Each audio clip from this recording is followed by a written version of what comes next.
Bismillahirrahmanirrahim. Jadi wong nak medhit anake apa gedeng. Lah ning tanggane diservis mbek wong tuane. Gak diservis. Akhire luwih seneng apa? Tanggane. Nyileh sepeda motor wae bapake ora oleh, malah akhire nyileh kancane. Akhire ra utang jasa mbek bapake, utang jasa mbek wong tuane. Kalau nanti cerita itu elek banget, ora terima elek banget. Ada orang soleh, menawa rada goblok. Mestine ya goblok. Wong saleh iku saking fanatike anak didik anak ora oleh numpak sepeda motor, ora oleh nyetel TV. Singkat cerita wong saleh iku tuwek sepuh-sepuh meh mati niku sowan kula, mbek nangis. Anak iku ilang katut tangeran ning difoke irang. Gara-garane iku pertama cah iku iso numpak sepeda motor ya disilai kancane, roh rasane ndelok TV ya disilai tanggane. Akhirnya nyuwun sewu tangga iki lala rapati salat ngejak anake wong saleh iki merantau ning Jakarta. Akhirnya lam yusolli, katut rasolat. Aku nangis. Nangis itu siji nangisi anak, nomor loro nangisi tobat. Tobat getun. Kulo riyen mbek Ki Nur Salim Gus rapati cocok. Perkarane nambe anak kok longgar, ambek jenengan ya rapati cocok mbek anak longgar. Saniki kulo anak. Dadi kulo niku tobat njaluk sepura wis kadung rati sepura jenengan wis kliwat ta ngono. Mergo terus tak omongi, bapak kulo niku luweh di perhitungan timbang jenengan aja tadi.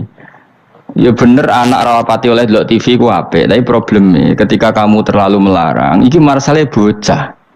Bocah ketika terlalu dilarang ndelok ning tangga. Ya nek ndelok ning tangga tok ora masalah, tapi ngrasa utang jasane sing dadi masalah kan ngrasa utang. Nah, ketika ngrasa utang jasa artinya kan keinginan tangga iki luwih dituruti tinimbang bapake. Ya nek tanggane saleh nek ora. Betul nak terus nyimpul ngene, ternyata kelakuane wong salat mbek sing ra salat apa sing ra salat ora sing ra salat iku lomo, sing salat medhen. Nah nganti kesimpulane ngono piye?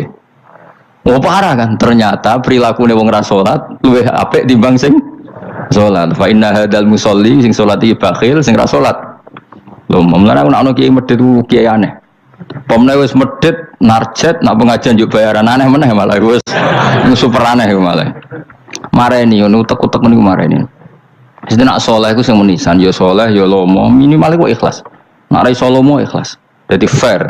Wong liya ya ora mbok arep-arep kowe ora kena diarep-arep wong fakir, paham ya, tapi ikhlas. Niku yang paling saya khawatirkan.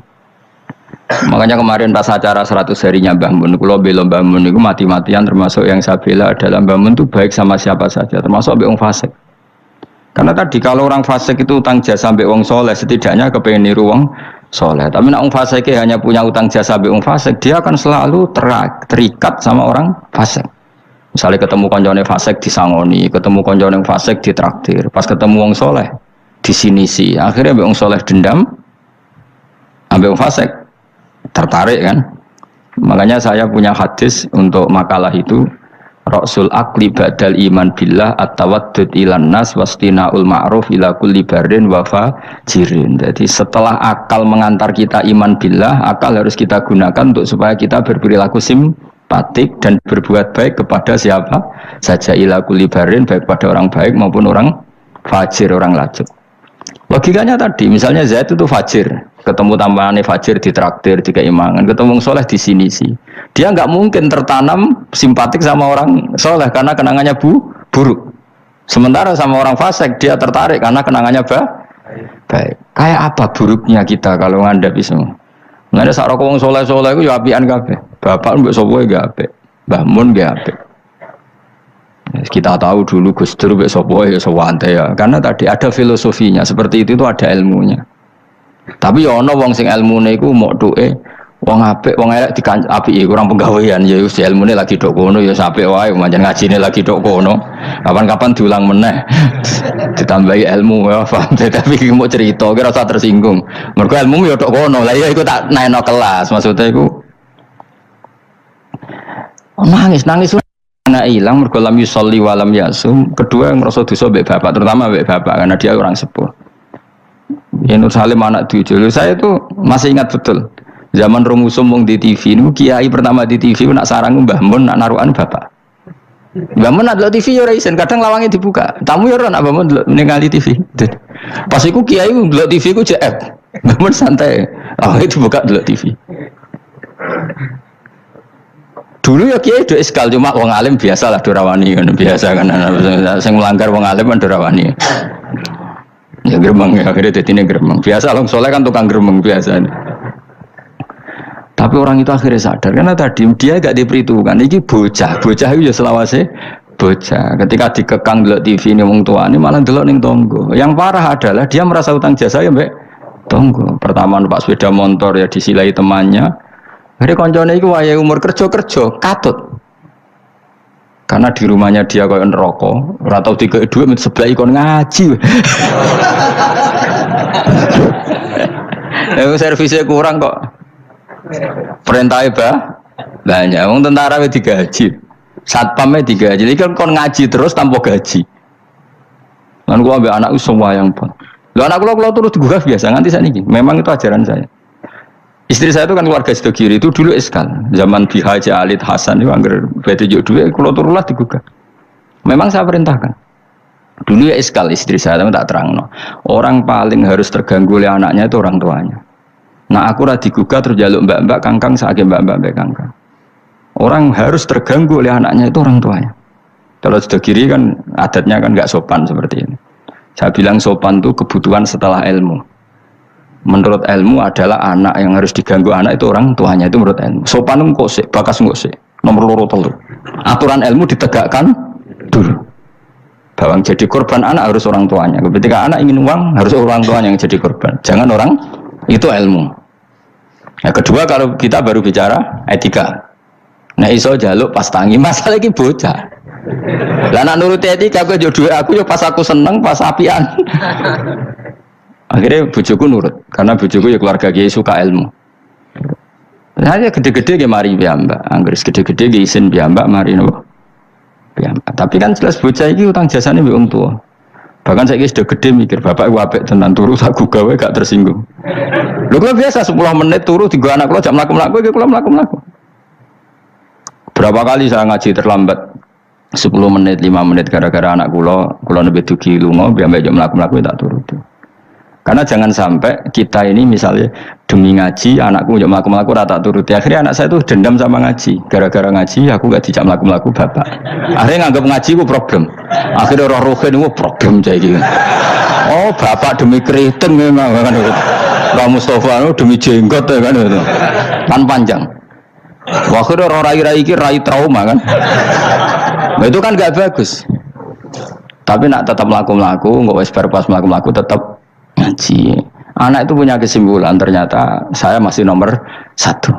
Keriting nomor 2. Keritingnya ya maklumi nak waras. Umpamanya aku ora anake kadang. Makanya saya itu dugaan saya kenapa Rasulullah ketika beliau sujud Hasan Husain ini menganggap Rasulullah tiga jaran-jaranan. Cara Jawa tiga napa? Terus Rasulullah ditumpaki mbek Hasan. Sing masyhur itu Hasan. Ya tentu Hasan Husain tapi sing ning riwayat itu Hasan. Itu Rasulullah lama sekali sujud. Sampai sahabat itu karena saking dekatnya wahyu, zaman itu cara berpikir ahadasa fihi syai'un atau ahadasa fin nabi syai'un. Apa nabi ada wahyu baru sehingga sujud selama itu. Jadi sahabat belingu ya penting. Akhirnya orang sing ndangak ya rugen-rugen niku ndangak. Mergo sujudnya agak wajar apa? Kan nabi kan tentu istiqomah, biasanya 2 menit ya 2 menit, biasanya 1 menit. Ini kok sampai 5 menit semua. Akhirnya sahabat sing gak terima ndak iya ada wahyu baru bahwa aturan sujud harus selama itu. Doang. Jebule ono Hasan. Oh iki to perkara ne. Tapi baru kayak sahabat beling iki ono riwayate. Cara dekne ra nginceng. Jadi kadang beling ya penting. Tapi sing beling ben sahabat. Mergo tetep akeh ganjarane. Iki ora usah salat dangak-dangak ngono ora usah. Kalau belingi sahabat paling ngono belingmu kebablas.